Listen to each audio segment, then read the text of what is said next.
ഒന്നും തോടാനില്ല, ഒരു കണ്ണും കാണാത്ത ഒരു ചീത്താത്മാവും ഒരു മോശം പ്രകാശവും ഇല്ല. നീ എന്റെ അരികിലുണ്ടെങ്കിലും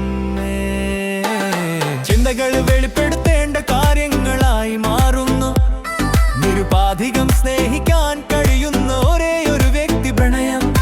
പ്രണയം അത് പൂർവം, സ്നേഹം അത് ശുദ്ധമാണ്. അക്ഷരത്തെറ്റുകളാൽ ബന്ധിക്കപ്പെട്ട പ്രണയം. ജീവിതത്തിൽ നന്മയും നല്ല അച്ചടക്കത്തിന്റെ സമ്പത്തും പഠിപ്പിക്കുക.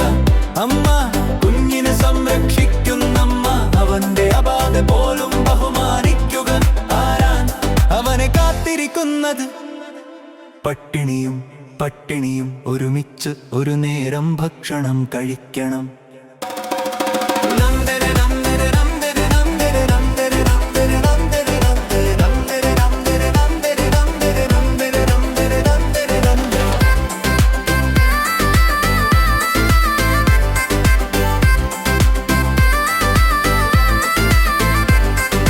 നിന്നെ മിസ് ചെയ്യുന്ന ഒരു ആത്മാവ്, നിന്നെ പരിപാലിക്കുന്നൊരു ആത്മാവ്. ഗർഭപാത്രം മുതൽ ജനനം വരെ നിങ്ങളുടെ ജീവിതകാലം മുഴുവനും മരണം വരെ ഞങ്ങളുടെ ആത്മാവിനെ അപാരമാക്കുന്നു. അതാണ് ഈ സ്നേഹത്തിന്റെ ശുദ്ധി.